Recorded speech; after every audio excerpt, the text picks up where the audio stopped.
Men уже tushunib qoldim. Video olganimda ikkita avtomobil bir-biri bilan solishtirganimda sizlarga yoqyapti.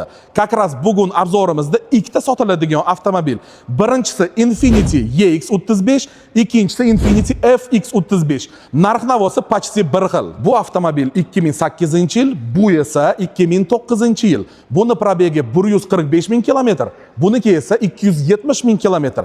Ikkaloni motori bir xil absolyutno 300 ta atrofida ot kuchi, ikkalo полноценный crossover, 4 ta g'ildirak tortadigan polniy привод deyiladi.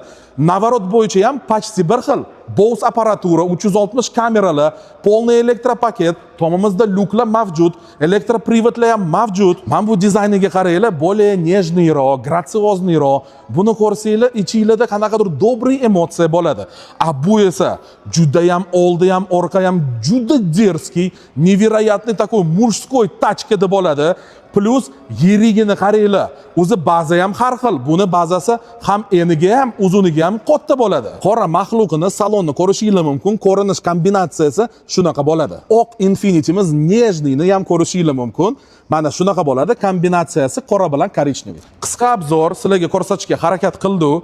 Endi o'zingizlarni tanlovinglar. Agar crossover qidirgan bo'lsanglar, mana ikkaloni tanlashingiz mumkin. Yo buni, yo buni.